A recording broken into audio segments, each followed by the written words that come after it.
So yeah, I knew Chris really well, and it came the time for him to step out of Funimation. He was staff there for years, and when he decided to step out and start his own company, I came in as the chief engineer, and then we've been together ever since. It's been 7 years now. Nice. Yeah. Very nice. So now, for those who don't know, what is it? Ocratron 5000. Ocratron 5000. Chris loves complicated names. It is basically a company that is built around sound effects, voice, and music for video games and anime. Oh, nice. So we do the anime because that's been our constant job, and Chris Sabat can't get away from it. Yeah. But we concentrate a lot on the games. Okay. So we do sound effects, and we do voice for games, and then we also do independent movies and helping people with pilots and stuff like that for cartoons.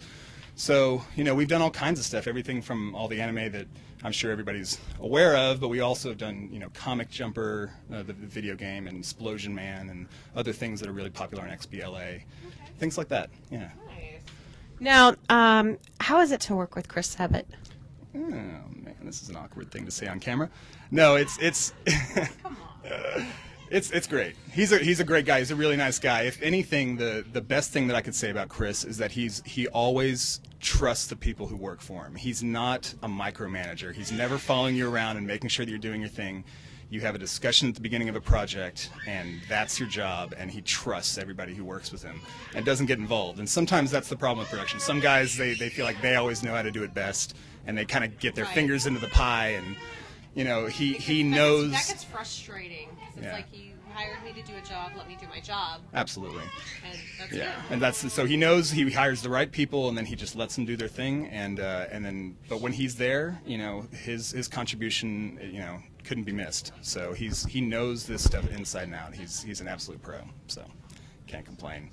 Now, what exactly do you do for the Ocratron 5000? I am the chief engineer, so I'm basically like, other than Chris, I'm his right-hand man. So we built the studios and designed the systems, and then we have another engineer. His name's Kellen Voss, and so he's it's a real small team. It's really only the three of us, and then we have an office manager. But that's I pretty much do everything, anything technical. If they've ever played a Dragon Ball game, for example, like any of the Dragon Ball video games, it's passed through my hand. Every single line has come through me. So that's just how it goes. Cool. Now, thinking of Dragon Ball Z Kai, tell us some of the work that you've done with it. Z Kai has been a blast because I came in, I wasn't there when the original one was dubbed. I knew all of them, and I knew a lot of the actors, and I knew that it was happening, but I wasn't a part of it. Mm-hmm. And so it's been great to watch it come back through 10 years later, where we can kind of do it a little bit more professionally, and just like it's going to sound a little bit better, and then the writers are paying a lot more attention to keeping it true to the story. So there's not this like, let's lighten this up, and this kind of like, let's make a funny joke here instead. That kind of stuff is to the wayside. Nice.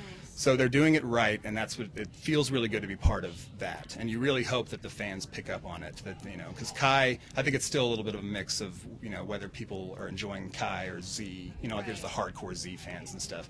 But I really think that it's worth giving it a watch because it's the right story. It's the way the manga went. It's and so to me it's the dub. I like it's having it exact. It's streamlining through all of it. Yep. Makes it so much easier. And we miss some of the other fun episodes like Goku getting his driver's license, but that's not that necessary. So yeah. But it's been a lot of fun, and it's fun working with all the actors, like bringing the actors in again, and then we've had a couple of recasts just for different logistical reasons, but they've been doing great. Like people have been doing great. So. Not anime-wise. I can tell you that one of our popular games for the Xbox that we did called Explosion Man, that was very popular. We are doing a Ms. Explosion Man. So I can tell you that Monica Rial is going to be Ms. Explosion Man. It was Sunny Straight before, so we kind of thought they were a good pair to play off of each other. So we recorded the voice for that, and that's going to be coming out. I don't know anything else I can talk about. We did a couple of pilots, and we haven't done any other anime than the Dragon Ball. So not a lot of good news there. Right. But hopefully everybody will download Ms. Explosion Man. Sounds good. Sounds good. There you go.